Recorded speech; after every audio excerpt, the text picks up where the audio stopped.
यह movie vampires यानी कि पिशाच पर आधारित है।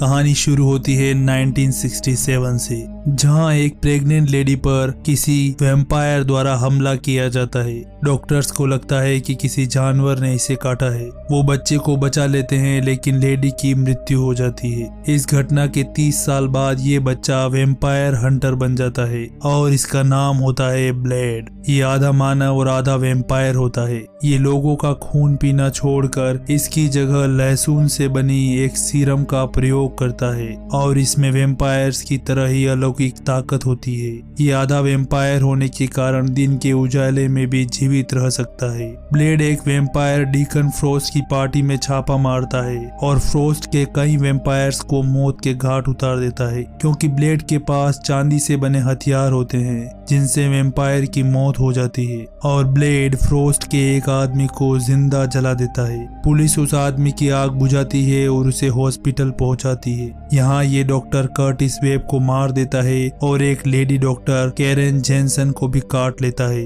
तभी ब्लेड आ जाता है और उसे देखकर वो भाग जाता है।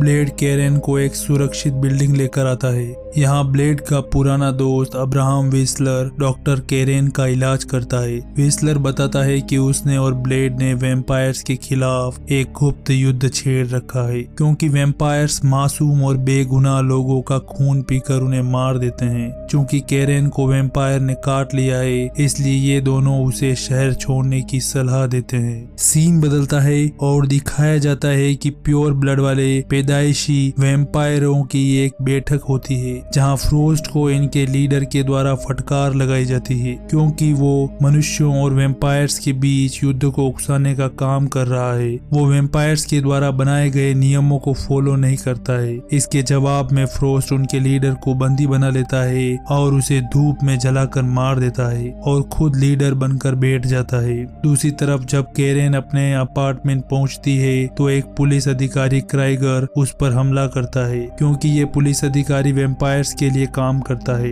ब्लेड उसे पकड़ लेता है और उसकी धुलाई करते हुए उसे जानकारी हासिल करता है। जानकारी में उसे एक ऐसे संग्रह का पता लगता है जिसमें वैम्पायर बाइबल के पृष्ठ होते हैं। ब्लेड डॉक्टर कैरेन के साथ यहाँ आता है और यहीं पर उसे एक मोटापे से ग्रसित वैम्पायर पर्ल मिलता है। ब्लेड इससे पूछताछ करता है, लेकिन इसके द्वारा कोऑपरेट नहीं करने पर उसे यूवी लाइट से टॉर्चर किया जाता है। पर्ल बताता है कि फ्रोस्ट ने वैम्पायर बाइबल की भाषा को डिकोड कर लिया है और अब वो रक्त देवता ला माग्रा को जगाने के लिए 12 प्योर ब्लड के वैम्पायर्स का उपयोग करेगा और इसके लिए ब्लेड का ब्लड एक चाबी का काम करेगा, क्योंकि ब्लेड हाफ वैम्पायर है जो सूरज की धूप में भी बाहर आ सकता है। इसके बाद ब्लेड अपने ठिकाने पर खुद को एक विशेष सीरम के साथ इंजेक्ट करता है ताकि ये अपने खून पीने की इच्छा को दबा सके, लेकिन बहुत अधिक प्रयोग करने पर इसका प्रभाव अब धीरे धीरे कम होने लगा है।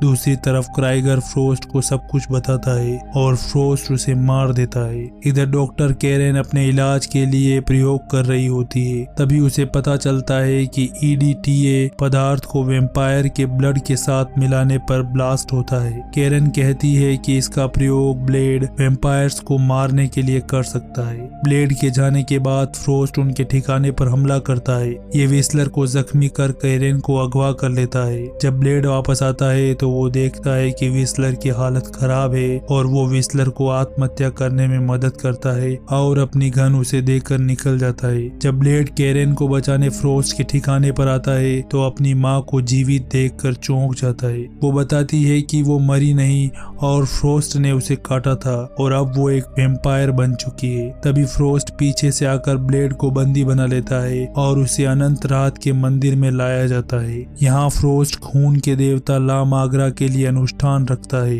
कैरेन को एक गड्ढे में डाल दिया जाता है। यहाँ उसका साथी डॉक्टर वेब होता है, जो कि अब एक ज़ॉम्बी बन चुका है। कैरेन वेब को घायल करके यहाँ से बाहर आने की कोशिश करने लगती है। इधर ब्लेड को ताबूत में बंद कर दिया जाता है और 12 शुद्ध खून वाले वैम्पायर्स को उनकी जगह पर लाकर खड़ा कर दिया जाता है। तभी ताबूत में लगी मशीन के कारण ब्लेड के हाथ हाथों से खून बहने लगता है। खून बहते हुए सभी वेम्पायर्स पर आकर गिरता है और अंत में सारा ब्लड एक जगह आकर फ्रोस्ट के सर पर गिरता है। बिजली गड़गड़ाने के साथ ही उन सभी वेम्पायर्स की आत्मा निकलकर फ्रोस्ट को अपनी ताकत देने लगती है और अंत में फ्रोस्ट ला माग्रा की शक्तियों को प्राप्त कर लेता है। इसी के साथ केरेन आती है और ब्लेड को ताबूत में से आजाद करती है। उसका बहुत सा खून बह जाने के कारण वो कमजोर हो जाता है। कोई और ऑप्शन ना होने के कारण केरेन ब्लेड को अपना खून पीने की अनुमति देती है। उसका खून पीते ही ब्लेड में अपनी ताकत फिर से आ जाती है। तभी उसकी माँ आती है और उस पर हमला करती है,